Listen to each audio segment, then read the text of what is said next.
Ya pemirsa, publik saat ini tengah geram. Dokter yang sepatutnya memberikan pelayanan untuk kesehatan justru membuat pasien takut bahkan merasa terancam. Seorang dokter kandungan di Garut, Jawa Barat melakukan pelecehan seksual kepada seorang pasien hamil saat melakukan USG. Ternyata terkuak, sang dokter ini kerap kali berbuat asusila.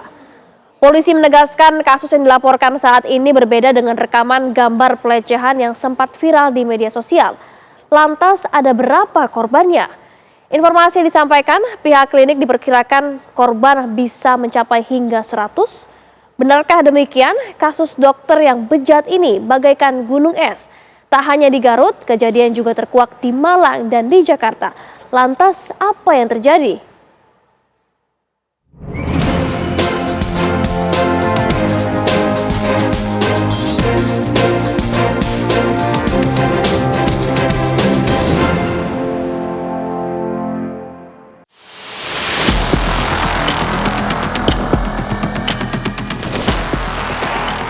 Salah satunya modusnya banyak, tapi salah satunya adalah mengiming-imingi dilakukan pemeriksaan USG 4D.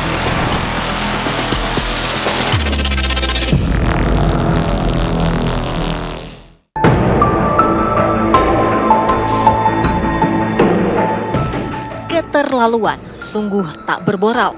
Lagi-lagi dokter berulah dengan berbuat asusila. Publik kembali dikejutkan dengan perilaku bejat seorang dokter kandungan di Garut, Jawa Barat yang melakukan pelecehan seksual kepada pasien hamil saat USG.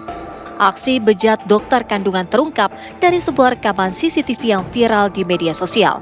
Kasus pelecehan ini terjadi pada tahun 2024. Lalu bagaimana modusnya? Banyak sekali yang menyertakan bukti chatnya. Jadi terduga pelaku ini dia chat kepada korban atau calon korbannya itu dengan salah satunya modusnya banyak, tapi salah satunya adalah mengiming-imingi dilakukan pemeriksaan USG 4D ya, itu kepada calon korbannya. Lalu terus nanti setelah dilakukan pemeriksaan 4D USG itu lalu diminta untuk mengambil hasilnya di kafe atau diajak jalan. Dokter spesialis kandungan Muhammad Syafril Firdaus pun resmi ditetapkan sebagai tersangka pelaku pelecehan seksual oleh Polres Garut. Penetapan ini merupakan hasil penyelidikan atas laporan korban yang diduga mengalami kekerasan seksual saat melakukan pemeriksaan kesehatan di luar fasilitas medis. Tersangka melakukan tindakan medis di rumah orang tua korban tanpa pendampingan resmi. Polisi menegaskan laporan yang saat ini ditangani berbeda dari rekaman gambar yang viral yang beredar di media sosial. Namun, rekaman CCTV yang viral itu sedang diteliti untuk memastikan identitas dan keaslian.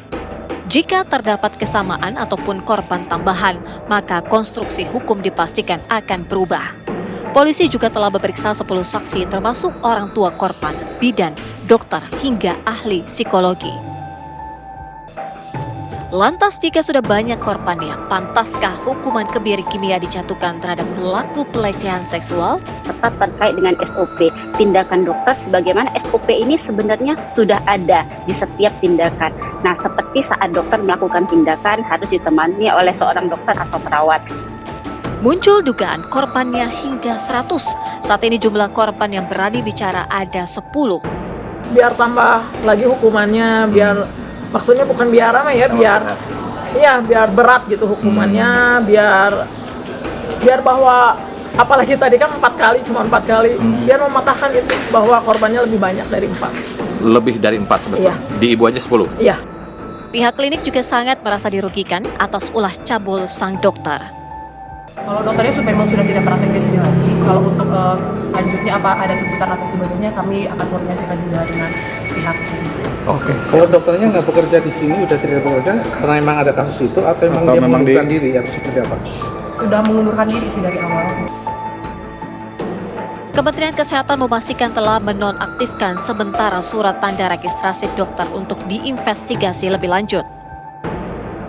Polres Garut meminta Majelis Kehormatan Disiplin Kedokteran Indonesia dalam pemeriksaan klarifikasi, termasuk meminta keterangan Oknum Dr. Muhammad Syafril Firdaus. Nantinya hasil pemeriksaan dan rekomendasi Majelis Kehormatan Disiplin Kedokteran akan menjadi rujukan penyidik kepolisian untuk menentukan langkah lanjutan status sang oknum dokter. Tim majelis ini juga memeriksa tenaga kesehatan klinik tempat Syafril Firdaus bekerja dan pasien yang menjadi korban pelecehan seksual Dr. Cabul.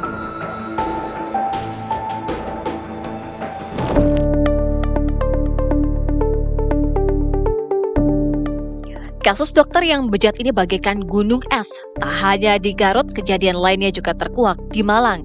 Rumah Sakit Persada Malang buka suara atas kasus dugaan pelecehan seksual yang dilakukan oknum dokter IGD. Rumah sakit membenarkan bahwa pada September 2022 ada pasien yang rawat inap di rumah sakit dan dokter tersebut menyalahi SOP dan telah dinonaktifkan dari rumah sakit. Persada itu sudah membuat keputusan memberikan sanksi yang paling berat tapi sifatnya sementara. Baru kalau kita permanenkan itu berarti yang bersangkutan dikeluarkan dari Persada. Tapi sikap untuk dia tidak bisa praktek keulang itu sama dengan ekivalen dengan sanksi yang paling berat. Sebelumnya pengakuan seorang wanita asal Bandung yang viral di media sosial akibat mengalami trauma usai mendapatkan pelecehan dari oknum dokter di salah satu rumah sakit di Kota Malang mendapat perhatian khusus dari Wakil Menteri Kesehatan Republik Indonesia. Wamenkes kembali menegaskan oknum yang terlibat tindak asusila bisa dilakukan pencabutan surat tanda registrasi secara permanen. Kegiatan-kegiatan yang bersifat asusila, maka nanti ini akan ditindaklanjuti tidak hanya dari aspek etikanya, tetapi akan ditindaklanjuti dari aspek hukum dan aspek legalitas aturan-aturannya. Misalnya, beberapa waktu yang lalu ada juga kegiatan yang berkaitan dengan kegiatan asusila. Itu sudah kita cabut STR-nya, sudah tanda registrasinya. Kemenkes juga akan menerapkan tes psikologis untuk calon dokter sehingga dapat menyaring seseorang yang tidak cocok jadi dokter meski secara akademis lulus.